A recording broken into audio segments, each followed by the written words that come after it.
Welcome all sports fans, YouTubers, Facebookers, all social media across the nation.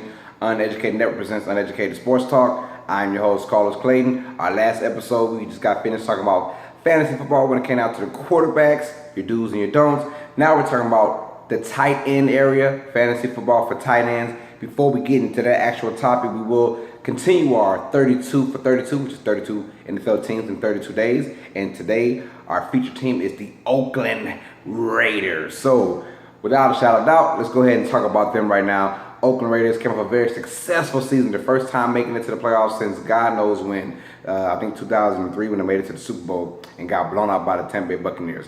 But that's been a long time. They finally had postseason taste, but they went there without their starting quarterback in Derek Carr, who broke his leg, I believe, week 15. And that changed everything about the Oakland Raiders, and you kind of felt bad for them going into the playoffs.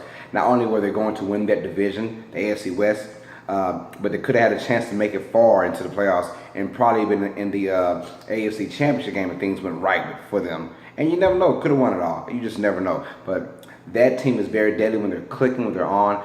But it shows you that the quarterback position in the NFL and in all sports, in any position, that quarterback position is the toughest position ever. I don't care. No one says the quarterback of football is the toughest position in any sports ever. And that showed when Derek Carr went away, and I forgot who was his backup, but he did not play well. And it showed a complete difference between the two. And it showed how good Derek Carr is and how they look with him and how bad they look without him. And that's the reason why they ultimately lost to the Houston Texans in the wild card round. Now, with that being said, Derek Carr is back from his broken leg. News and reports say he looks pretty good. He's done a good job in preseason, the limited action he's had. They said he's ready for the regular season to start. Oh, and by the way, they had a few additions to the team. Let's start off with my man Marshawn Lynch, the former Seattle Seahawks, born and raised in Oakland, California. So, you know, Oakland is his team. As a child, his team is his team. So I'm pretty sure he's happy to play for them. One thing about Marshawn Lynch, I've always said it, he's had a year and some change off. That's a year and some change off of brutal hits, and his body feels better now. So be prepared for him to come into the NFL this year and do some damage, to be honest.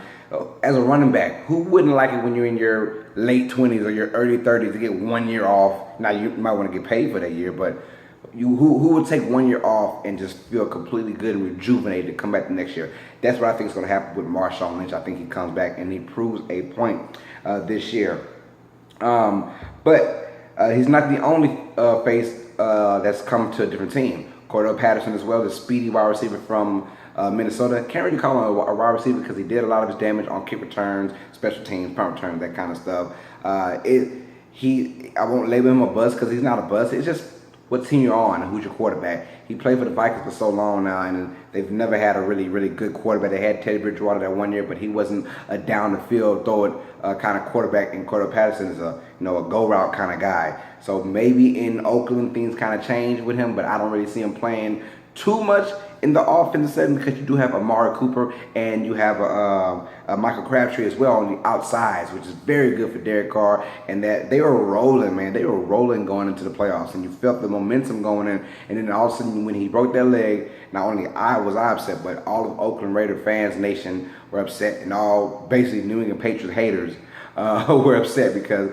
that kind of let you know that was kind of a special team that could have went in there and beat a New England Patriots team. Maybe. We don't know that for a fact, though. But the one thing they wanted to change was their defense. Their defense was very horrible, especially their secondary play. Their front seven is pretty much intact with Khalil Mack, the main man on the edge, coming in. You add a Bruce Irvin from Seattle as well. So you get Marshawn Lynch from Seattle and you get Bruce Irvin from Seattle. Bruce Irvin, the outside linebacker, who's going to bring in a lot of pressure. So you add him on the other side of Khalil Mack. Now you got something going on for your defense.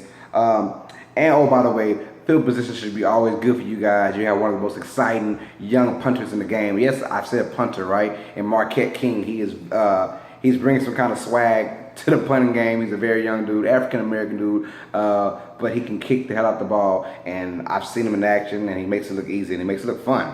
Whoever thought that, highlights of games will show a punter kicking the ball and then doing some kind of dance with it. So he brings that kind of excitement back to there. But their main focus was defense. Jack Del Rio, he's a defensive guy, let's be honest, and they did not play with that kind of intensity that he wanted. So you knew that for the draft, they were going out with a bang and getting some guys who can cover or guys who can play some defense. But they did it with controversy, though, because their first pick was Gary Conley from Ohio State, the cornerback, who the week before going into the draft, there's news coming out that he had a rape charge on him, and they're not rape charge, but he was being looked at for rape.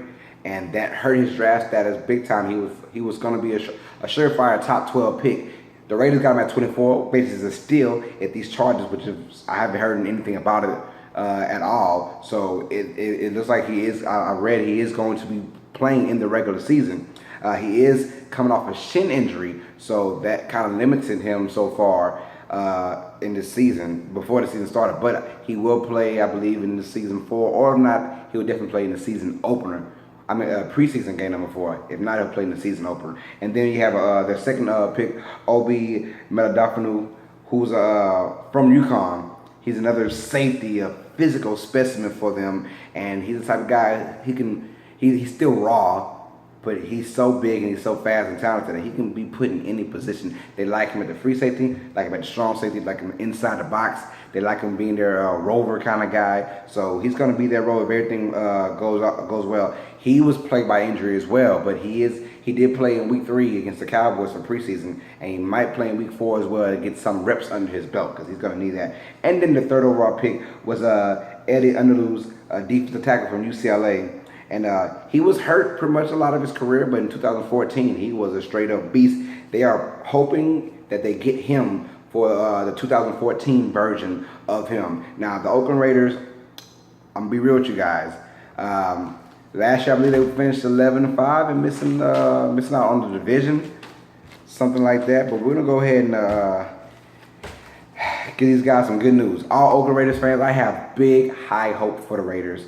I think, in my honest opinion, they are probably the second best team in the AFC. You can probably say third if you're a Pittsburgh fan. New England is top-notch number 1, but I think the second best team in the AFC is the Oakland Raiders. I believe they go 13-3 this year. Yes, they have a very tough schedule. You play the Chiefs twice, Broncos, and the Chargers twice. I understand that. But outside of that, they're going to steamroll some teams. I have a good feeling that the Oakland Raiders will be that team to go 13-3. And guess what, Oakland Raiders? Like I said it before, I have you guys as my AFC representatives in the Super Bowl. So can't go wrong with that, man. I had the last AFC representative last year with the Patriots, so we will definitely see. I'm very excited for this Oakland Raiders team. You added Marshawn Lynch. You know their offense. If Derek Carr comes in and he doesn't have no ill effect towards that broken leg, he will be phenomenal once again. This team will be phenomenal. And by adding Marshawn Lynch, you have a tough, hard-nosed runner. Latavius Murray, he was a good guy for them, but he didn't give you those tough yards. And I think Marshall Lynch gives you that tough yardage that I don't care, I'm about to get this half yard, this yard. He has that kind of a mentality in him. If only the Seahawks would have used that a few years ago on that, 3rd and 1. But anyways, so like, comment, subscribe if you're an Oakland Raiders fan. Let me know, how do you feel about your Raiders team, because I have them going 13-3 going to the Super Bowl. Yes, I keep saying them. I keep saying it. I have them going 13-3 to the Super Bowl. So let me know how you feel about that. Now let's get on to our fantasy talk. We are talking about tight ends. Last episode we talked about the quarterback. This time we're talking about the tight ends. Out of all the position players in fantasy, tight end has to be the most difficult, probably the most boring, because it's just their position. Obviously, the ones that get you points are the receiving tight ends, not blocking tight ends. So you want to get a receiving tight end. When they say that's a guy who catches a lot of footballs, So let's go off the obvious one, is Rob Gronkowski. Now, where do you take Rob Gronkowski at? Because he's just as good as a wide receiver, and even better, to be honest, when it comes down to numbers from Tom Brady. Now, we know that Julius Edelman is out for the season, so that automatically makes Rob Gronkowski the favorite target for Tom Brady.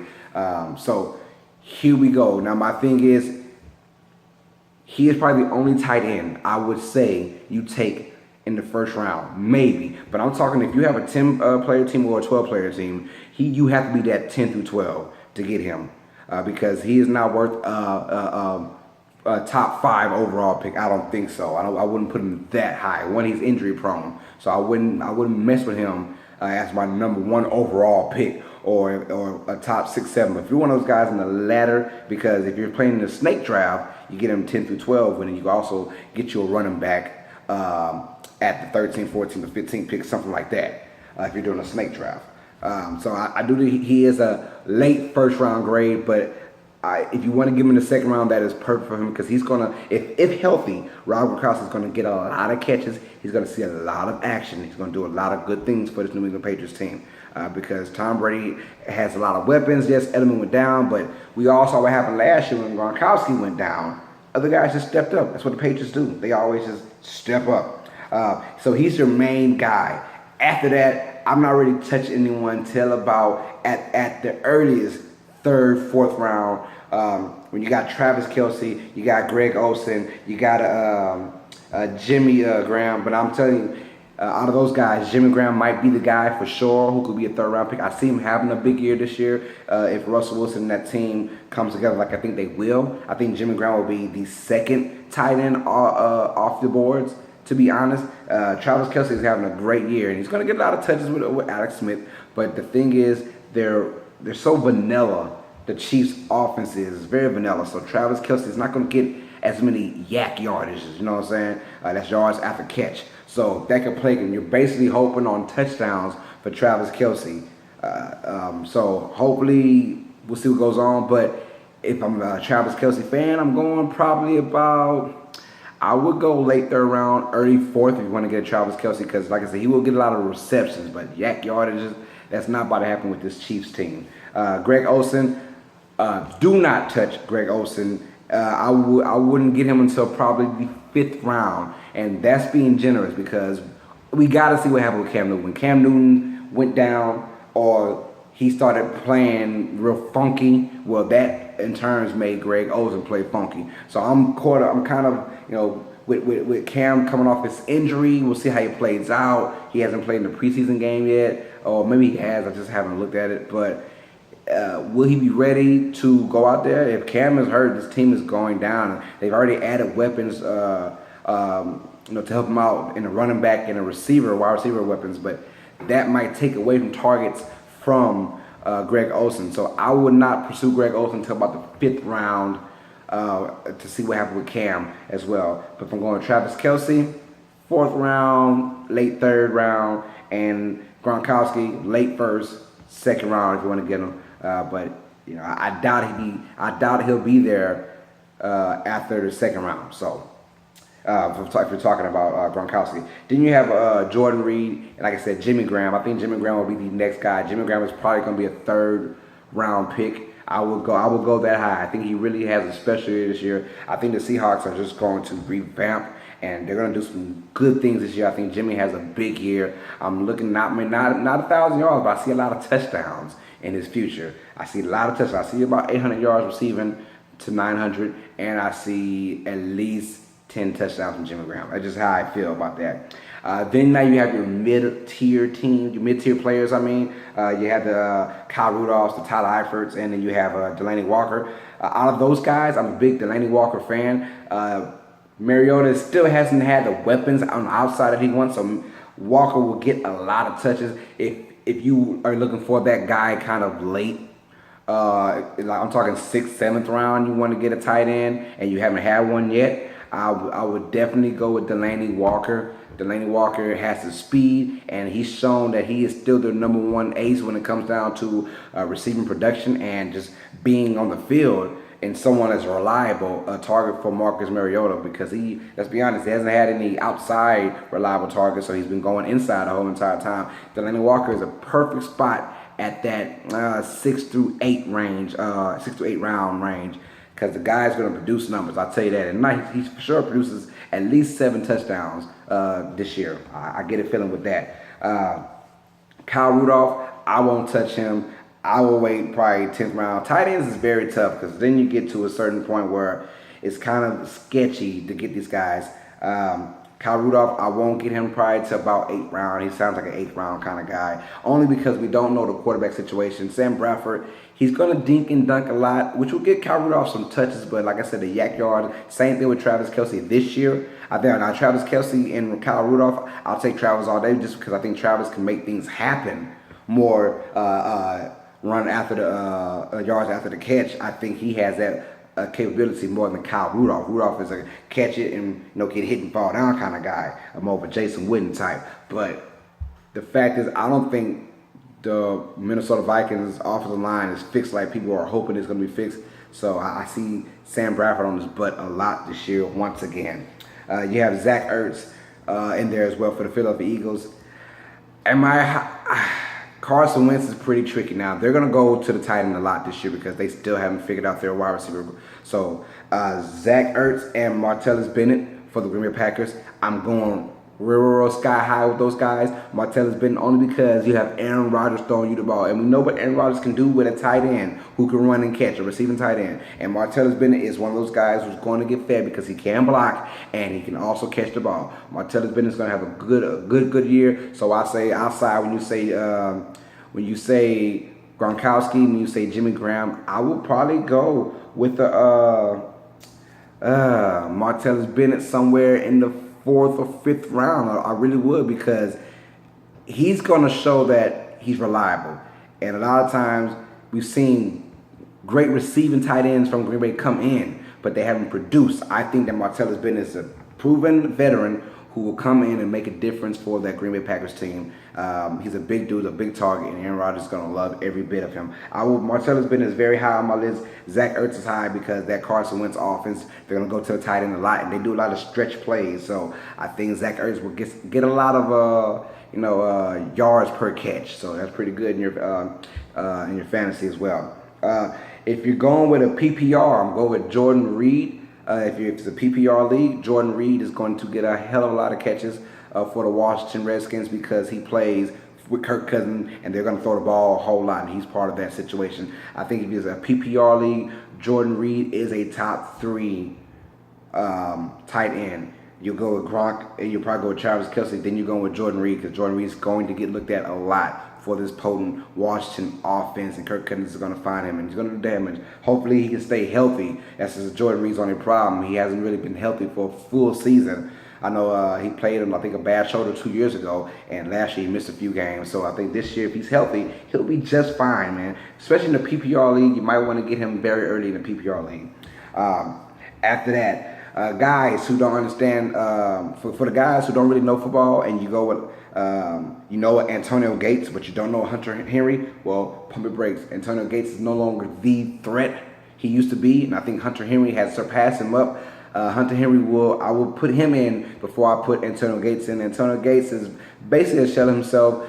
I don't see me having a good year this year. I wouldn't fool Antonio Gates at all, but Hunter Henry, I'll put him in as a Chargers tight end before I put Antonio Gates in. So be on the lookout for that. Kobe Fleener, I'm not touching him at all. He is having, he had injury problems in the preseason. He had a bad year last year. It's like he did not know the playbook, and it was kind of obvious. This year, I'm seeing the same thing. He's actually playing second string right now. I think Josh Hill will go ahead and be in front of him for the season opener. So Kobe Fleener fans, if you're a Saints fan or just a Kobe Fleener fan, I'm not getting him. If you want to get him, it has to be one of the late rounds. You're talking 9, 10, 11 rounds because Kobe Fleener is not that guy.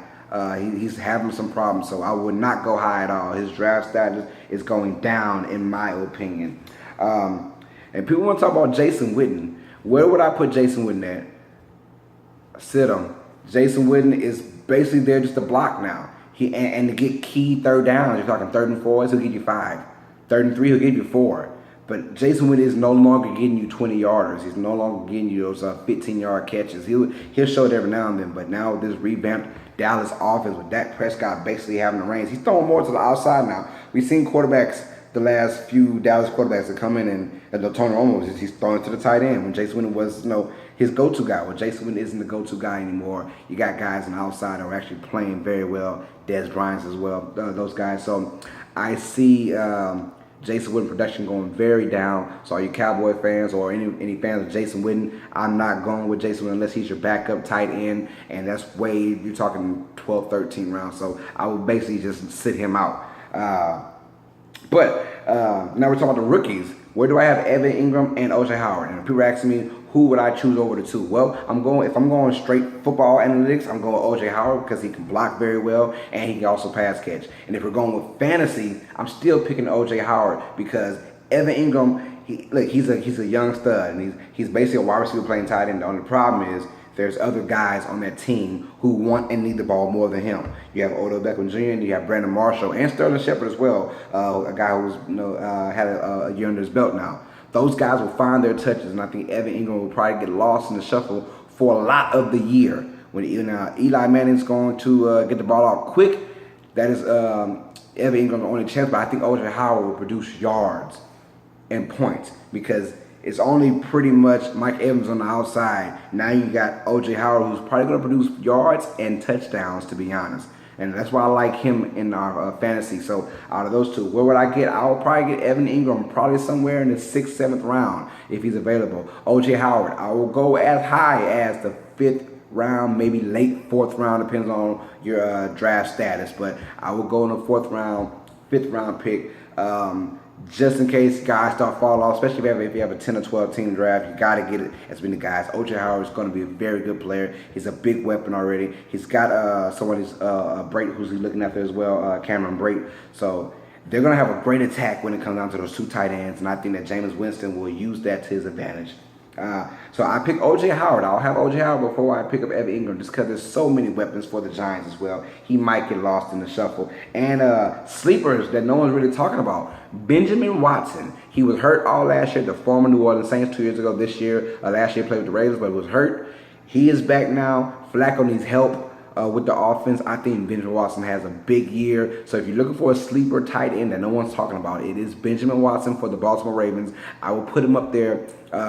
You can probably get him 9th, 10th round, something like that, 11th round, something deep like that, because I think he's not being heard of or not being known for newbies who are going to be on fantasy football, especially if you're on NFL.com. It's going to show you like each player who you should pick up next, and they might not ever show Benjamin Watson just because he didn't play last year. So I'm letting you guys know Benjamin Watson is going to be a key factor for the Baltimore Ravens' success on offense. And then I got Julius Thomas as well, the former Denver Bronco, but now he is the tight end for the Miami Dolphins. He's going to be a big help to Jake Cutler because look, if the offense is not going good, the quarterback's best friend is the tight end. I think Julius Thomas will get a lot of catches this year. So if you're looking for another sleeper, Benjamin Watson of the Ravens and Julius Thomas of the Miami Dolphins. And I think those two guys will be sleepers. So don't miss out on those guys as well. Julius Thomas, I will go as far as probably late in the draft to get him as your second tight end, or even your starting tight end. One of those. But Benjamin Watson, I'm saying, be on the lookout for him. You might not see him in your draft area, but Benjamin Watson is going to have a big year, I believe, for the Baltimore Ravens. That's all I got for today. Like, comment, subscribe. My name is Carlos Clayton. I'm from Lake Charles, Louisiana, if that helps. Tell me, what do you like about your tight end? What's your strategy for getting tight ends in fantasy in your draft as well, man? So I'm just trying to help you guys have a successful draft season this year when it comes down to the NFL fantasy football. So, that being said, Uneducated Network presents Uneducated Sports Talk. Our next episode, we will talk about the Houston Texans and Deshaun Watson, Tom Savage, and gang. We'll see what goes on with them. They have a lot of interesting things going on over there as well. And, of course, next episode, we will be talking about wide receivers. And that's a very big topic for fantasy football. So be on the lookout for that, man. So like I keep saying, this is Uneducated Network, and it's presenting my show, Uneducated Sports Talk. I'm the host, Carlos Clayton, and as always, sports fans, you know what it is. Stay smart, stay uneducated. Peace.